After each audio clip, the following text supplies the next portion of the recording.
Suppose T and coffee का business है, ठीक है, और अभी हम टी एंड कॉफी का कोई भी हमारा बिजनेस है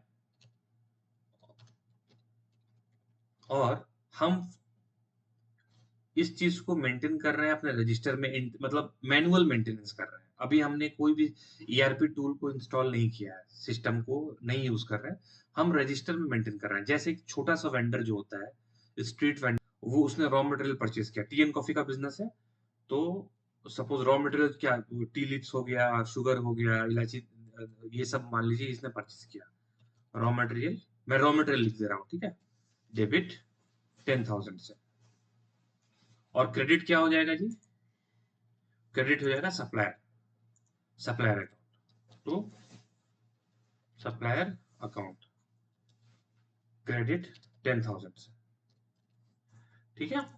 उसके बाद इस वेंडर सप्लायर अकाउंट, ये जो लायबिलिटी है अब हमारा डिक्रीज घट जाएगा 10K से, ठीक है, to bank, to bank outgoing account, ठीक है, क्रेडिट, ओके।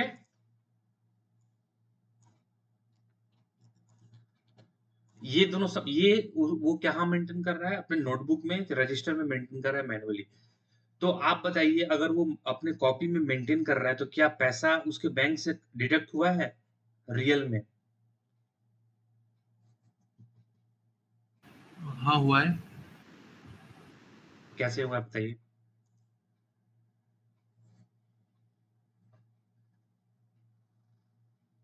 मैं बात कर रहा हूँ ऐसे, मैं बात कर रहा हूँ रियल ऑपरेशनल बैंक में।